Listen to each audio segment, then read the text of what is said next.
അങ്ങനെ ഇന്ന് രാവിലെ നമ്മൾ നാട്ടിലെത്തിയിട്ടോ. നാട്ടിലെത്തിയ പിന്നെ പറയണ്ടല്ലോ, നമ്മുടെ നാട്ടിലത്തെ കുറേ ഫുഡൊക്കെ കഴിക്കാൻ തോന്നും. ഞാൻ വലിയ അതായിട്ട് ഫുഡ് കഴിക്കുന്ന ആളൊന്നുമല്ല കേട്ടോ, പക്ഷെ നമ്മുടെ നാട്ടിലത്തെ മീൻ കറിയൊക്കെ കൂട്ടി ചോറൊക്കെ ഉണ്ണാൻ തോന്നുന്നു കേട്ടോ. അമ്മയാണെങ്കിൽ മീനൊക്കെ വാങ്ങി വെച്ചിട്ടുണ്ടായിരുന്നു.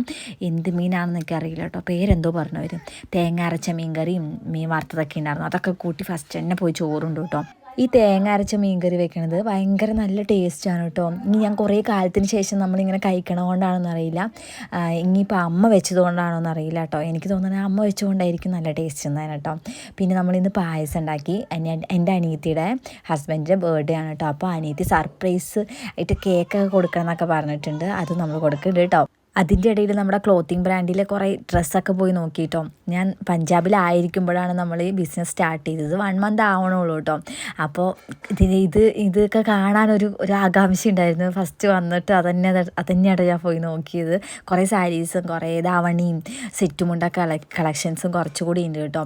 അപ്പോൾ ആവശ്യമുള്ളവർ വേണ്ടവർ നമുക്ക് മെസ്സേജ് ചെയ്യാം കേട്ടോ, DM ചെയ്താലും മതി.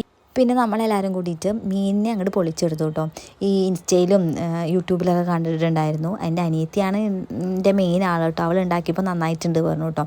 അങ്ങനെ നമ്മൾ ഈ തേങ്ങാപ്പാലും അങ്ങനെയൊക്കെ ഒഴിച്ചിട്ടുണ്ടാക്കി. അതിൻ്റെ ഇടയിൽ നമ്മുടെ ഇവിടെ പായസം റെഡിയാക്കുന്നുണ്ട് കേട്ടോ.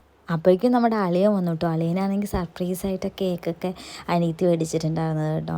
പിന്നെ നമ്മൾ ചുങ്കത്തേക്ക് ഒന്ന് പോയി. ഞാനെല്ലാം ഡ്രൈവ് ചെയ്യണത് കേട്ടോ.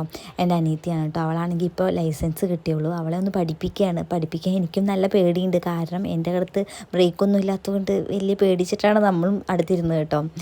അപ്പോൾ ശരി, ടാറ്റാ.